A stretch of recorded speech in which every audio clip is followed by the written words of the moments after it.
Weekly vlog intro, 3, 2, 1. The Lord be with you. Hi there, my dear ones. I'm so glad that you're back for our time together where we try and make our way through all the big news stories that are affecting the Christian church.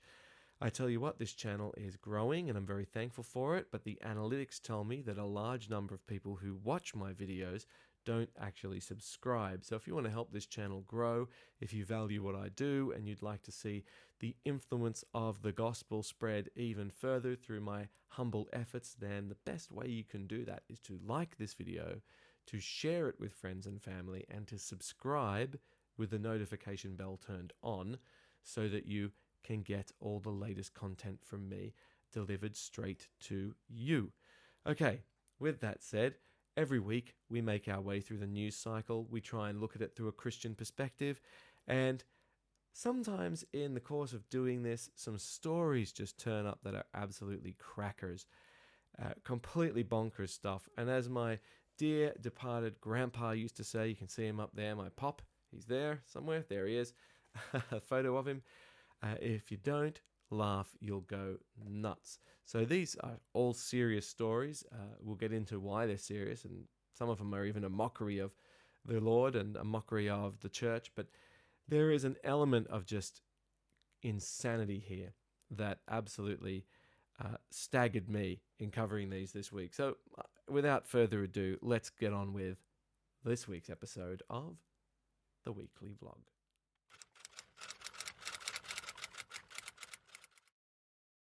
So the first story we have this week seems like something out of a novel. It's almost unbelievable, the twists and turns which occurred. So we are looking at the story of the transgender poet and deputy churchwarden of St. Nicholas Church, Leicester, a person called J. Hulme, which is, I believe, a biological woman who lives as a man. But as always, when dealing with the trans madness, it's very hard to tell what's going on and who's who in the zoo. Maybe I need new merchandise to shift from saying that's a bloke about Rachel Mann to that's a Sheila about J. Hulme. But anyway, this church, St. Nicholas, is in the middle of the city of Leicester. It's cut off from the CBD by a 20th century bypass road which cuts under in a tunnel underneath the city, if I remember correctly. So it's sandwiched right up against that large thoroughfare, but you can get to it over a traffic and foot bridge. It's a very historic church. It's even more important in terms of the history of Christianity in England than the cathedral in Leicester, which was never actually originally built as a metropolitan church for the bishop, because Leicester Diocese, if I remember correctly, was only made a diocese in the Edwardian era, where they elevated a beautiful Victorian church, which was a large parish church in the city centre, to be their cathedral. So St. Nicholas's is significantly older even than its cathedral, and it has some parts of its architecture which date back to, I believe, the Roman period.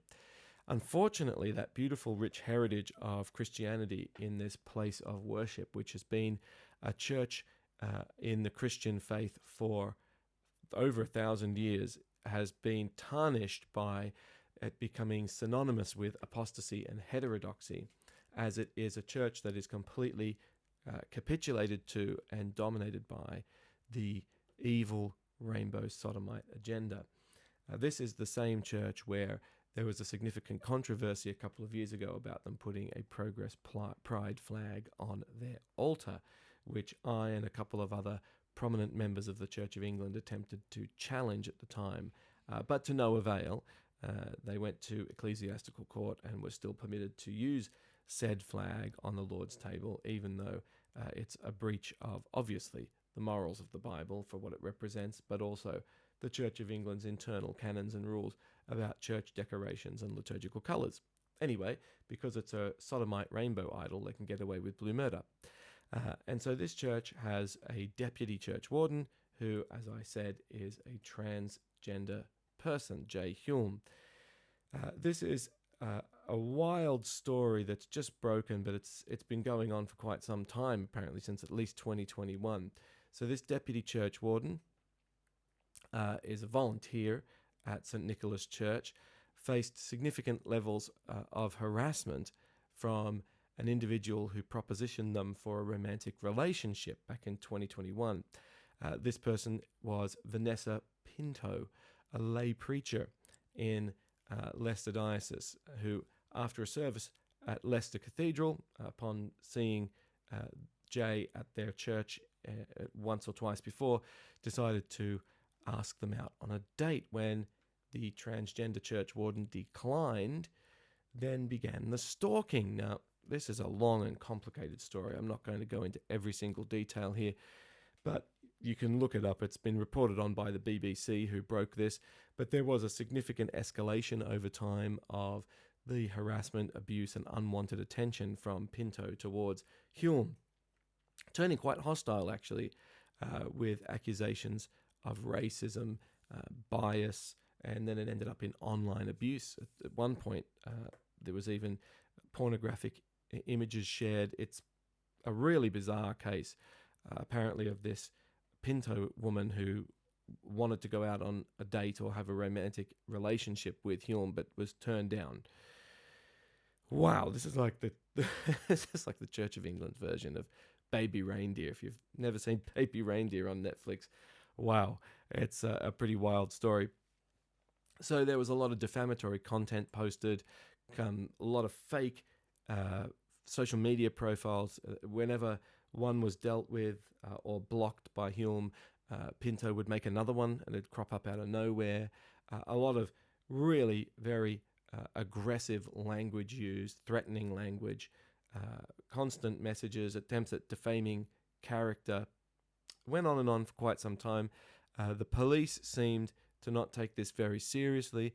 At one point, Pinto even tweeted out Hulme's home address, which was escalating the threat significantly from this stalking issue. So there was a number of failures in the initial response, because eventually the police did charge Pinto with stalking, and she pleaded guilty and was sentenced to 1 year, I think, community service and a do not contact order. So Leicestershire police appear to have played down this online stalking and abuse. And the initial suggestion they had was that Hulme, the trans churchwarden or assistant warden, delete social media altogether, which, in reading the story, I found to be like a bizarre response from law enforcement, because it's a case with, obvious distress caused. I mean, look, totally, we conservative Christians who are on this channel, we're going to have, various issues with elements of this case, but nobody deserves to be mistreated like this. And so I was shocked by their response. Then the church did a HR investigation into this, and they actually confirmed Pinto's misconduct.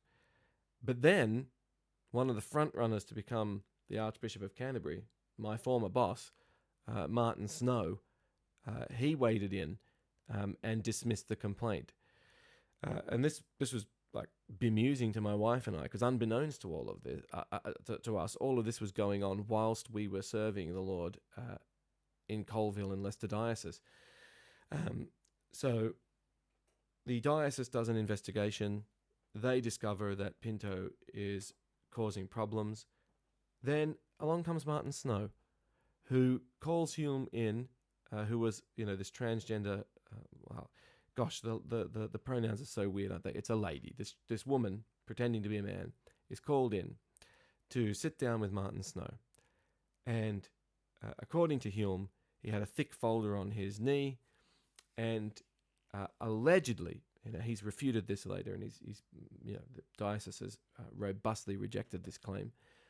He is accused of by Hulme of saying that the transgender deputy warden, who was discerning a call to the priesthood. I mean, how messed up can this story get? But this is the church that ordains trans people to positions of authority in the C of E. So they don't care about the Bible. Anything goes now. Anything goes. But apparently, according to J. Hulme, Snow allegedly accused him of practicing witchcraft or participating in a seance, because there was a report to the bishop that this deputy warden was in the church at night with a single lit candle. There are some conflicting reports on this, I've got to say. Some are saying that it was in the church with a lit candle. Others are saying it was in the church graveyard. I don't know. Hume's defense of this was, well, Christians pray quietly with candles, and I was just praying. Okay, maybe. But it does seem to be rather unusual behavior. I don't know many people that pray alone in a church with a single candle at night, or people who pray in church graveyards, whichever one it was, alone and at night. So I think Martin Snow, who I'm no particular fan of because he's been the leader until recently of the Living in Love and Faith, or Living in Lust and Fornication process, and he's a fence sitter. He's very lukewarm. Who wants to just carry on with the Church of England as it is, with everyone divided over sexuality instead of actually making a stand on Scripture. I think he was quite justified in maybe asking some questions about this of a potential candidate for the priesthood. And yes, I know this transgender person, by virtue of their living in sin, should not be even considered for the priesthood. But by and by, I think the bishop was right to question this. Also, Jay had a friend who practiced tarot cards. Well, that's very unfortunate. I hope that I'm not going to hold my breath from someone who's in so much error that they think they're the opposite gender and they want to be a priest. But you would hope that Jay would have perhaps told their friend, she would have said, look, this is actually a cult and that's evil and you shouldn't participate in these things. But even so, you can't be responsible for the actions of your friends, can you? So that one's a little bit more of a sticking point. But the whole candle and the graveyard thing and the allegation of a seance, that needed to be investigated. But it was bizarre that after the diocesan HR department investigated, then the bishop sort of waded in with his own thing. And there seems to be a lack of communication and a lack of syncing up the various investigations going on. My goodness gracious, it turns out they pulled the wrong rein quite spectacularly, which is not uncommon for the Church of England these days, because Bishop Snow has had to eat a significant piece of humble pie and apologise, saying that there's been further evidence from when they investigated, the diocese looked into it, that shows that Pinto was in fact guilty of this, and they should have taken a license earlier, license to preach. So it's a real mess, isn't it? It's like a tangled web of sin, of error, of stupidity, of wickedness. You've got at the center of this someone who should not be a churchwarden and should not be exploring a call to the priesthood because they are living in a sinful lifestyle which disqualifies them from leadership in the church. It is a sin to pretend to be the opposite gender. The Bible's very clear about that. It's also a sin to engage in same-sex activity, sexual activity. And then you've got this church at St. Nicholas, which is completely apostate. Then you've got a female lay preacher. Well, that in itself is unbiblical. Women are not permitted, according to 1 Timothy 2:12, to teach or preach or have authority in the churches. But of course, the C.of.E. has gone all in on women clergy and women preachers, which is why I think it's actually one of the central reasons why it's dying on the vine. Then you've got the police not taking it seriously initially, the diocese investigating and finding that Pinto was actually behaving inappropriately. Then you've got the bishop wading in, sort of like a cowboy, half-cocked, trying to swing his authority about, which is really rare for Snow and for most C.of.E. bishops, unless, of course, they're repressing biblically orthodox people from preaching the truth. They don't tend to wade in their size 10 boots. And this, I think this is quite the controversy. The whole thing is a mess. And I think it's made ripples around the C.of.E. from what I've been told by folks I know who still want to talk to me. Most of them ran for the hills, but I still have a few little moles who tell me bibs and bobs. And I think it's scuppered his opportunity to be the next Archbishop of Canterbury. I don't think he was actually going to get the job. I thought he'd be one of the final three that they'd be debating. I never thought that Bishop Snow would. I always thought he seemed to be the kind of man who had ambition to want to get the top job. That was just my impression. But I didn't. Even when I worked in the C of E, I never thought he would. For years, I've thought the next Archbishop will be a woman, and probably a woman of a different ethnicity to a native British person. They need to fill their DEI quotas. They've been pushing the feminists for years to get a woman. So, this crazy story, and there's more to it. I mean, I really meant what I said. I encourage you to read this for yourself because it's nuts.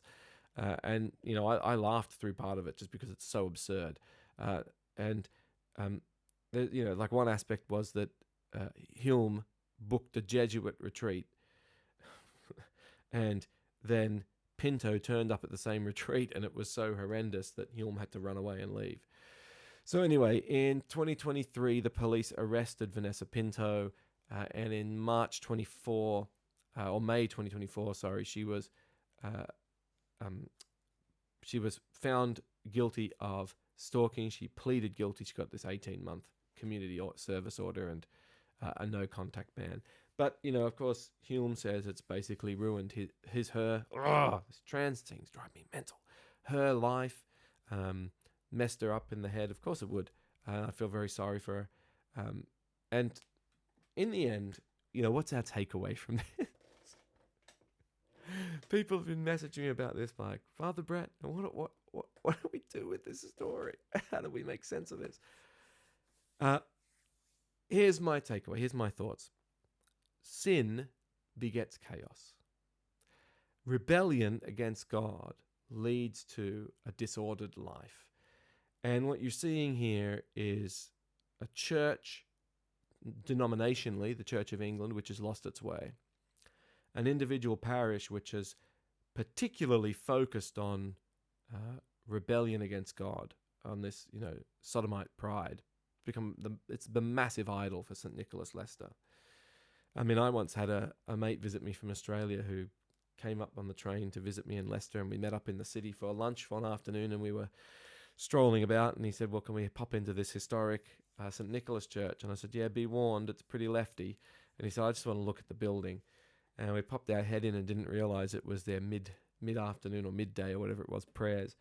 And the church was empty except for two overweight lesbian clergy in cassocks who scowled at us for daring to disrupt their prayers. And I thought, oh my goodness gracious, get me out of here. So it's a church, a parish which has become perhaps particularly more apostatized than your average C of E church. And then you've got a transgender individual having a leadership position in that church, discerning the priesthood there. So that's completely out of whack and unscriptural. Then you've got a woman lay preacher who shouldn't be preaching anyway, according to biblical standards, behaving like some kind of deranged maniac, basically. And then you've got a bishop who doesn't seem to know what the hell he's doing. And you've got, the old Bill, Officer Plod, also seemingly not quite doing the right, dealing with this the right way in the initial stages. And then you've got the diocese making these investigations and recommendations that no one's listening to. It's just a sign that when you embrace rebellion against God, then crazy stuff happens, because you're not in the place of his blessing. You're in the place of curse. You're in the place of judgment. God's protections are removed from you and your church. And it's sad to see. It's sad to see. But, it is, parts of it are quite laughable. And I'm not laughing at the suffering of J.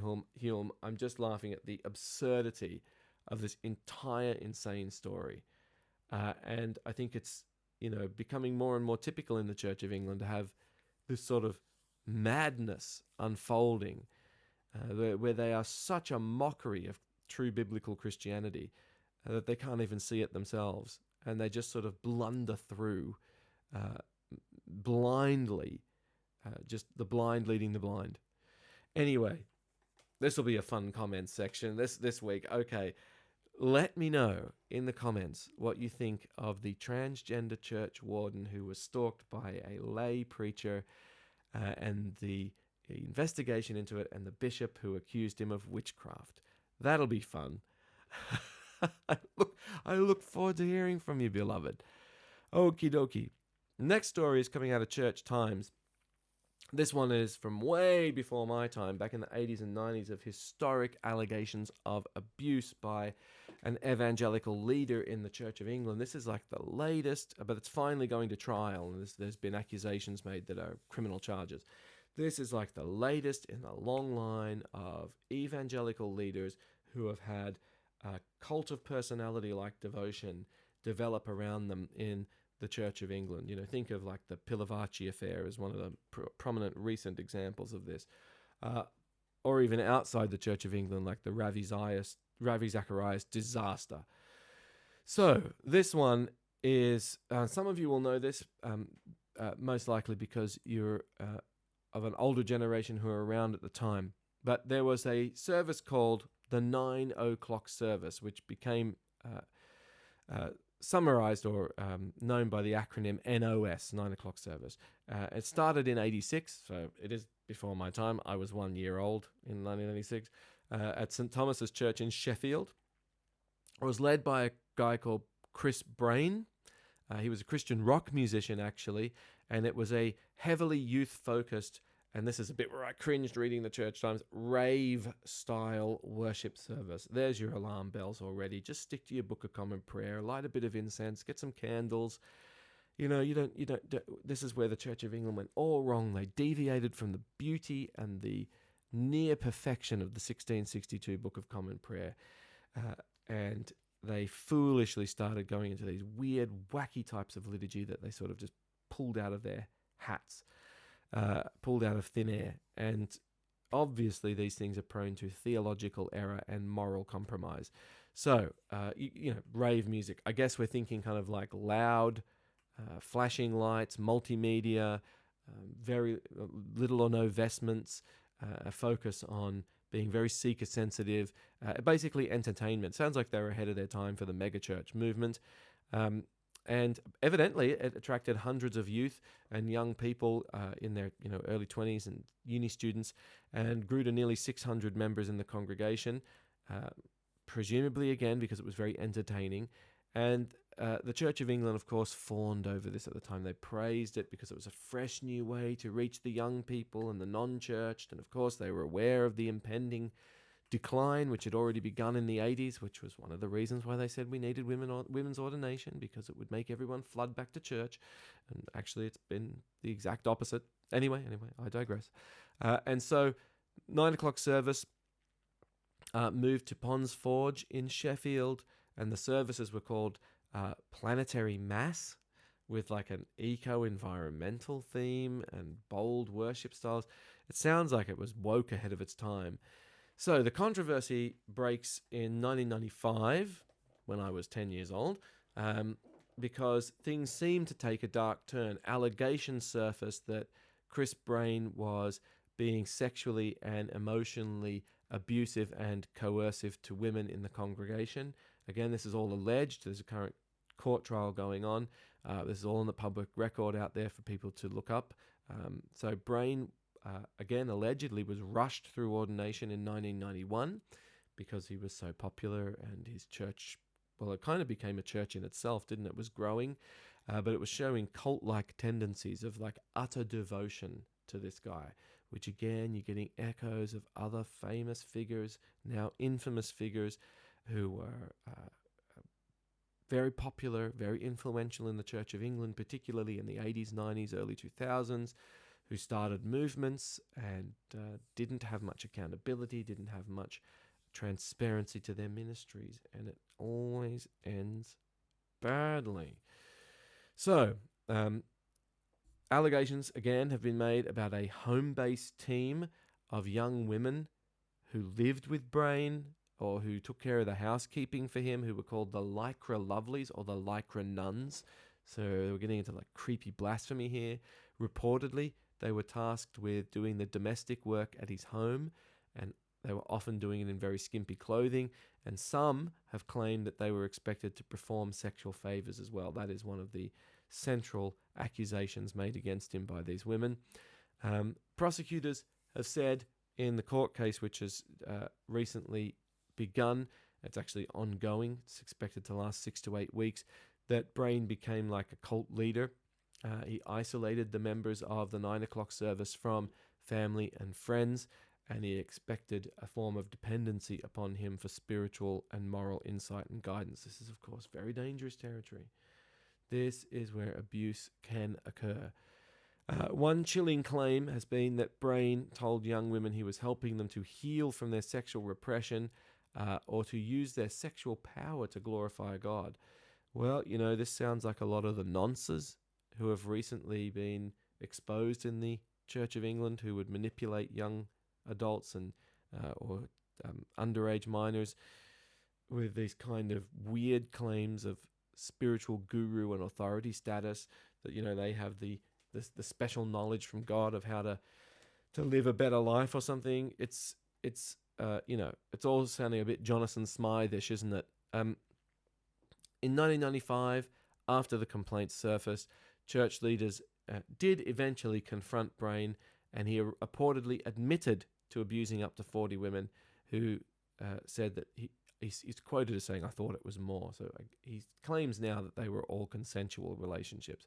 Now, obviously, even if they were consensual, this is highly sinful, and it would instantly disqualify anyone participating in these kind of things from ordained ministry. They should be defrocked, and they should have their licenses revoked. But, of course, justice can be slow. The fallout from this has been very, very significant to the Church of England. Since the scandal broke in 95, the 9 o'clock service was shut down. So, of course, those 600-odd members were scattered to the wind. Brain resigned just before the BBC produced a documentary airing his admission of improper sexual conduct.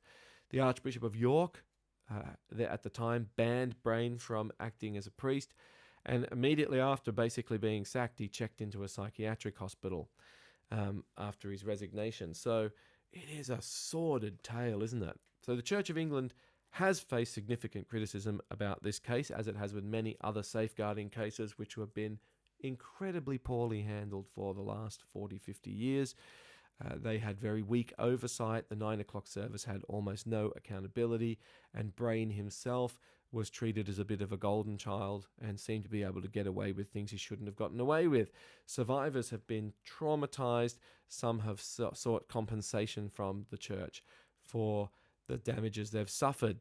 The current trial, which started in 2024, Chris Brain is now 68 years old. He's charged with 34 sexual offences, including 1 count of rape and 36 counts of indecent assault against 13 women, ranging from the years 81 to 95, when his ministry concluded in a dramatic and dark fashion.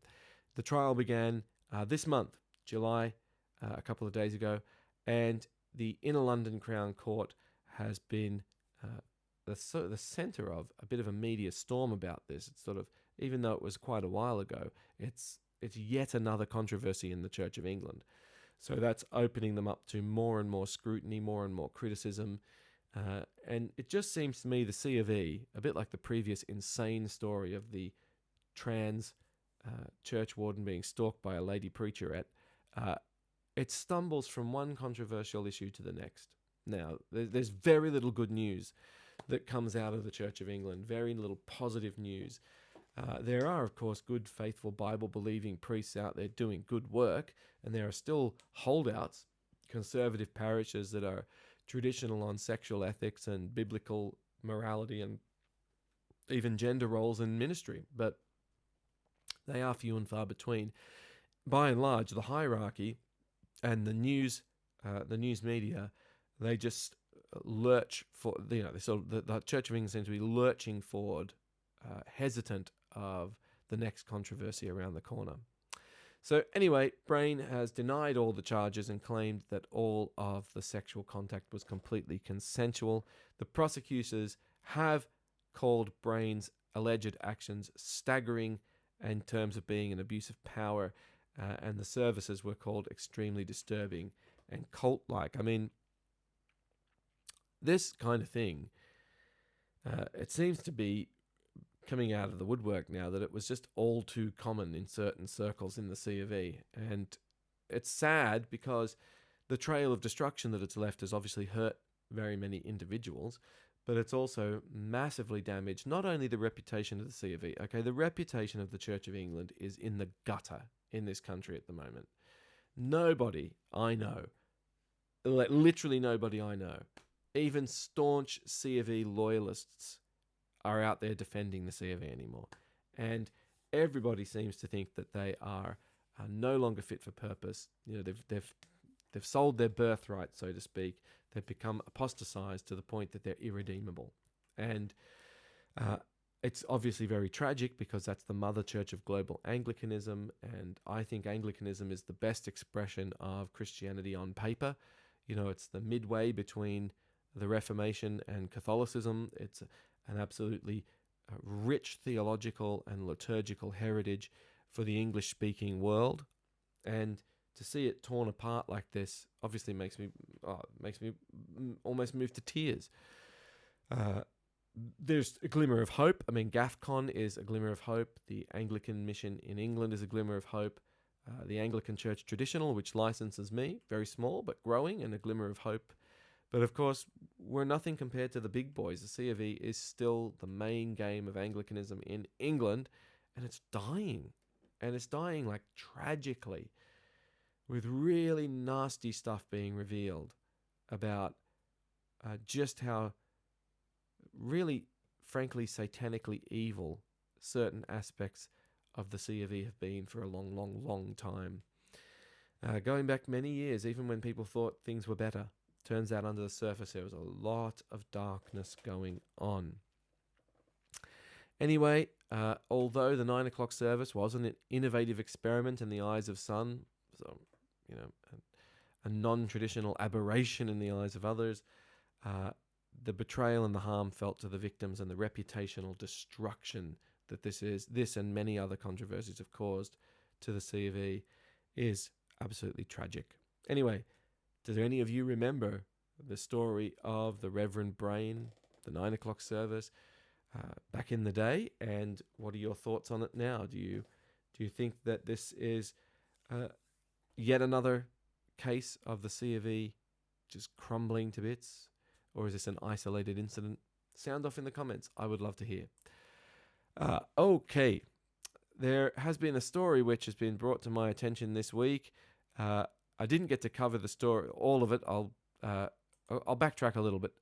There has been a controversy at Bangor Cathedral in Wales, where a safeguarding review uncovered serious issues. So reports from the independent safeguarding team at 31/8, a Christian safeguarding agency, described a culture where sexual boundaries seem very blurred at Bangor Cathedral. Apparently there was excessive alcohol use, basically having piss-ups, and promiscuity, sleeping around, was seen as acceptable. Other problems included very weak financial controls, big money issues at this cathedral, poor safeguarding policies, and hurtful gossip within the cathedral community. Again, just like the previous story, they're all kind of interlinked, aren't they? This is yet again another part of mainline Canterbury-aligned Anglicanism, this time the church in Wales, where there's a sort of disintegration of the cohesiveness of a normal Christian community led by the Holy Spirit, because Ichabod, the glory's departed. They've become a whitewashed tomb, they've abandoned the Bible, the Holy Spirit leaves, and then they go through the motions of church, but it's a facade, it's sort of a sick pantomime, and beneath the surface, bubbling on, is a whole lot of sinful behavior and attitudes which have no place in any Christian community. So I didn't cover it a few weeks ago just because I had so many stories and I didn't get to it. So I apologize. But it seems there might be a bit more to this than meets the eye, because this story has been rumbling on about the safeguarding issues at Bangor Cathedral, and a lot of division in the Diocese of Bangor. And, didn't we have a lovely day the day we went to Bangor? Apparently not everyone had a lovely day the day they took on a job at Bangor Cathedral or in Bangor Diocese. This week, without any warning and very unexpectedly, the Archbishop of the Church in Wales, Andrew John, retired, and actually retired with a very short amount of notice before he's about to depart. So he announced his retirement. He's only aged 61, so he's not even really retirement age for a bishop. And he's been the Archbishop of Wales only since 2021, although he's been the Bishop of Bangor since 2008. It was an immediate retirement. So he announced it on the 27th of June, and he's going to step down on the 31st of August. So a little over a month later. That's not par for the course. That's not normal for any clergyman, let alone an archbishop. So a lot of people are speculating, is there something else going on behind the scenes? I actually have very close friends who I love very dearly. Shout out to Emma and Roger. We love you guys to bits. They live in Wales, and they say that the Church in Wales is shambolic at best. If you think the Church of England is bad, woke, leftist, and falling apart, then the Church of Wales is even worse, if that's possible to imagine. And I think that's why we're seeing a lot of GAFCON churches sprout in Wales. And GAFCON has appointed, of course, a bishop to Wales, which we covered on this channel a while ago. To be clear, there is no allegation against Archbishop Andy John, no suggestion of misconduct on his behalf in all of this safeguarding disaster. However, his critics, including church members and even politicians in Wales, have called for his resignation, saying that the safeguarding issues, which I think probably seem to be deeper, I think more is going to come out about this, more than meets the eyes going on at Bangor Cathedral, I reckon. Just my gut feeling. Call it a journalistic hunch, but that's just, I guess I've been around the traps enough now to know that when a church goes apostate, the proverbial hits the fan. In any case, the accusation has been a bit like the Archbishop of York and Welby with all their failings, that these safeguarding incidents, this culture of debauchery, I guess, has happened under his leadership. So the church responded to this by passing a motion. Their synod passed a motion saying that they had very deep concerns about his leadership and the safeguarding failures at Bangor. Now, you kind of can, but it's very hard to sack an archbishop. It's very hard to get rid of a sitting bishop. My goodness me. People in the Free Church of England found that out with Fenwick for years. But it did show that all confidence in his episcopal role had evaporated. So effectively, unless he was going to hang on really stubbornly and have a lot of his clergy and lay people that basically dislike him, and possibly kick up a stink and mount some sort of canonical attack on him to oust him, it's probably just best he left. So that's what he did. They, of course, then called for a financial audit of Bangor Diocese as well as the cathedral. So this thing's widening out. Remember, he's been Bishop of Bangor since 2008, so that's quite a while, and a province-wide safeguarding audit of all Welsh cathedrals. So this is growing. It's got legs, as they say. So there was a sense that he kind of was pushed out. And of course, the church in Wales is so pathetically woke and leftist. Andy John is very, very woke. And he has been pushing himself for full-blown gay marriages in churches, in Anglican churches in Wales. And of course, now that he's announced his retirement, that's not softened the calls for action in this weird circumstance that's happened. So local MPs are calling for fully independent public inquiries into what went wrong with Bangor Cathedral and Bangor Diocese. A Labour MP is stressing the need for transparency, for the safety of everyone in Bangor Diocese. Now the government's coming down on them. The Charity Commission is investigating 2 Bangor-related charities over safeguarding and financial concerns. So this thing is a mess. So what happens next? The church has said they're moving towards implementing effective changes with oversight to report to the Diocesan Synod with working groups and reports and recommendations for how they can make significant alterations to the culture and also to their procedures to protect people under safeguarding. Bishop Gregory Cameron of St. Asaph will take on the Archbishop's role as acting Archbishop until a new leader can be elected. Goodness knows when that will be. And I bet you they're going to be even more woke than Andy John, because the Church of Wales is just descending into wokey pokery. But the questions still remain despite his departure. It's a bit like when Welby fled from the Church of England. The troubles didn't go away. Hello, darkness, my old friend. The questions do remain. Can the Church of Wales rebuild its trust and credibility? And how will they ever prevent this kind of stuff from happening again? And like I just said in the previous couple of stories about the Church of England, their reputation is shot. People don't trust the church in Wales anymore. And certainly Bible-believing people won't go near them with a 10-foot barge pole anymore. So this is a very difficult moment for the church in Wales. It's a sad ending to Andy John's career, but I guess, go woke, go broke, as they say, or go woke, get punished by God. And I think that this is going to have a lot more implications than meets the eye. I think there's going to be a lot further conversation about this, and I think probably more heads will roll. If I were a betting man, gambling's a sin, but if I were a betting man, I would put money on more heads rolling in Bangor Diocese and in the church in Wales over their handling of safeguarding and this culture of sinfulness in the church.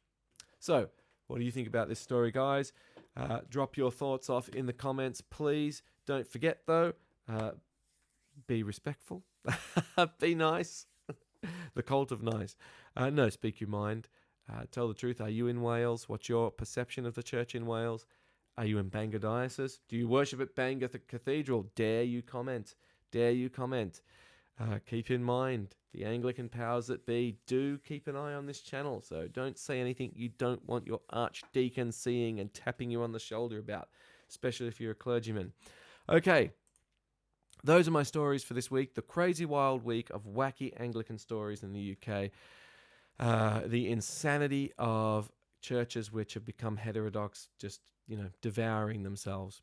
So, every week I give a little Emmanuel update. Very briefly, no news is good news. We're chugging along beautifully. Church is still growing. We're still seeing people deepen in their relationship with Jesus. We're seeing new people come to church. We've got folks who are going to be baptized in August, which is amazing. We've got a few people who are investigating confirmation, so all's good. And we get Morecambe pilgrims, I call them, people who come up to visit. So big shout out to Jeff, who came up and brought me a care gift last week. Bought me a bunch of cigars, which was awesome. And Jeff's been a long-time online follower and just felt I needed a care package, which was lovely. And I think this week, I've got a couple of folks coming up on Sunday from down south. So praise be to God. The warm weather often brings people who want to come visit me at Emmanuel Church. And, God is good, life is good. We have our own beautiful home, a happy and loving church family. God's watching over us. I've got the 2 best churchwardens any vicar could ever ask for. One of them happens to be my wife, so of course she's awesome. And the other is my best mate, Michael, and we sometimes do podcasts together. And I know people have been asking for more of the... what did we call that podcast? Make Great Britain Christian Again. That's the little movement I've tried to start. Uncensored or unscripted. Anyway, people liked me and Mike just bantering live and answering your questions. So, yeah, he works full-time, very hard, has a family. I work full-time as a pastor, and I have a family. So, and we both have houses to renovate. And it's difficult to find time to come together and collaborate. But yeah, maybe we'll do another one. So anyway, short Emmanuel update. We love you. Thank you for praying. Please come visit Emmanuel. That would be epic. Right. On to something a little different. So instead of, saying all quiet's on the Western Front at Emmanuel Church, I thought I'd do a little book review for you. So I have finally got through reading Tim Diep's, who he is the... Tim's a great bloke. If you don't follow Tim, head over to Twitter X at T Diep. It's DIEPPE. And he is the director of... the director of public prosecutions. No, public policy at Christian Concern, who are very good friends of mine, friends of my church, friends of my ministry. Christian Concern have gotten me out of trouble more than I care to count.